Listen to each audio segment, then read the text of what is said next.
Language. Language.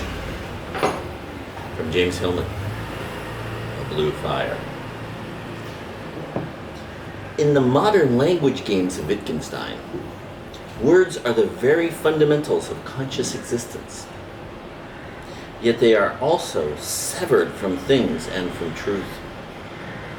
They exist in a world of their own. In modern structural linguistics, words have no inherent sense, for they can be reduced, every single one of them, to basic quasi-mathematical units. The fantasy of a basic number of irreducible elements out of which all speech can be constituted is a dissecting technique of the analytic mind,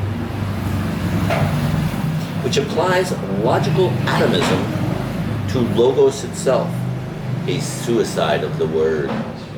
Of course there's a credibility gap, since we no longer trust words of any sort as true carriers of meaning. Of course, in psychiatry, words have become schizogenic. Words have become schizogenic, themselves a cause and source of mental disease. Of course we live in a world of slogan, jargon, and press releases, approximating the newspeak of Orwell's 1984, as one art and academic field after another falls into the paralyzing coils of obsession with language and communication. Speech succumbs to a new semantic anxiety. Even psychotherapy, which began as a talking cure, the rediscovery of the oral tradition of telling one story. Even psychotherapy is abandoning language for touch, cry, and gesture. We dare not be eloquent. To be passionate, psychotherapy now says we must be physical or primitive. Such psychotherapy promotes a new barbarism.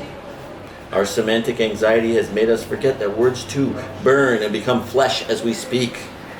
A new angelology of words, a new angelology of words is needed so that we may once again have faith in them.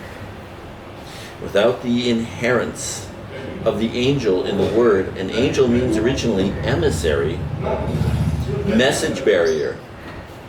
How can we utter anything but personal opinions? Things made up in our subjective minds. How can anything of worth and soul be conveyed from one psyche to another, as in a conversation, a letter, or a book, if archetypal significances are not carried in the depths of our words?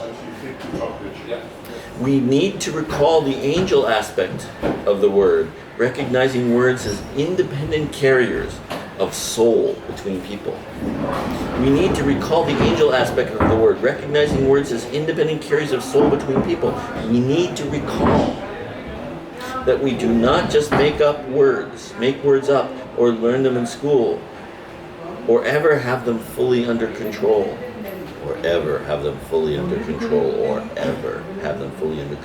Words like angels are powers which have invisible power over us. They are personal presences which have whole mythologies, genders, genealogies, etymologies concerning origins and creations, histories and vogues, and their own guarding, blaspheming, creating, or annihilating effects.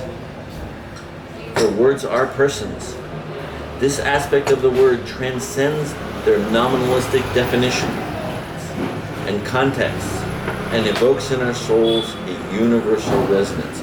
Think about that. I would like you to think about that. Thank you for the tea, sir.